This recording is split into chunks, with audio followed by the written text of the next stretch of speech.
So let's discuss the social construction of reality and what sociologists call the dramaturgical perspective.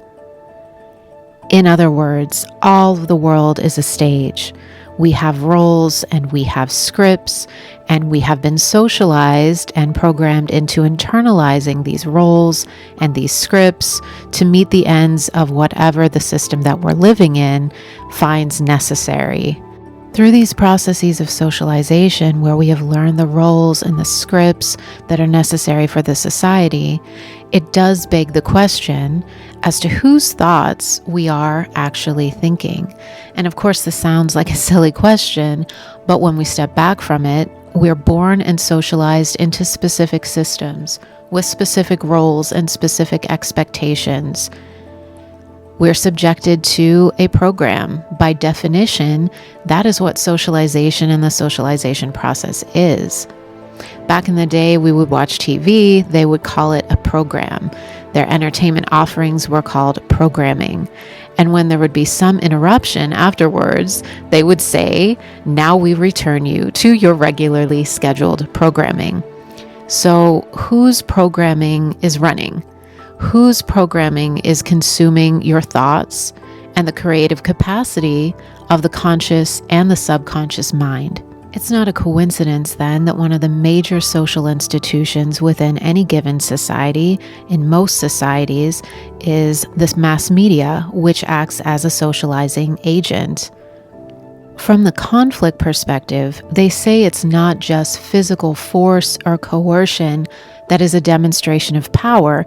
It is the control over beliefs about reality. It is easier to control beliefs about reality, to control narratives, to control the mind, as well as its creative capacity, than it would ever be to have to physically coerce or to physically control large numbers of people.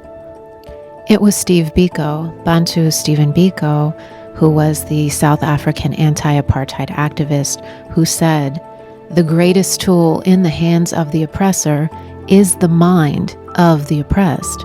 Psychology addresses these concepts like self-talk, negative self-talk, false narrative, false personal beliefs that we have internalized.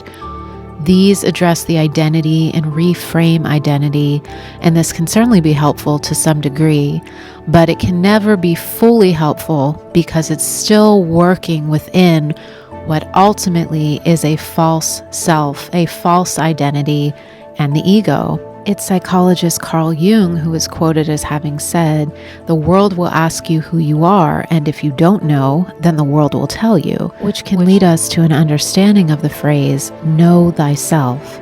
Linguists Sapir-Whorf formed what we call the Sapir-Whorf hypothesis. They developed this theory around language and its creative capacity. They asked the question, how does language shape thought processes and in turn shape reality? So our language is reflecting what's actually happening within society, but through certain language patterns, through emphasizing certain things, through adopting or eliminating certain concepts, we are shaping our perception, actually what we are seeing, our actual perception about reality. We can see historical example after historical example of disruption of language as an attempt at disruption of culture and mindset. With colonial imperialism, with colonization, we often see an elimination of certain words or certain concepts altogether. One example may be Native American boarding schools. Children were severed from their kinship ties and forbidden to speak their native languages. If the culture itself is passed down through oral tradition, song, story, then a disruption in the language is essentially a disruption of the culture. This is a consistent tactic which has been used against occupied or enslaved people. We also see movements and groups of people who are reclaiming their ancestral languages. If we want to take several steps more and wade out further, we can look and see within many of the spiritual systems in the world, we see the repetition of certain words and certain sounds and sound frequency in mantras. But to go further here, we have to venture beyond the trappings of the intellect.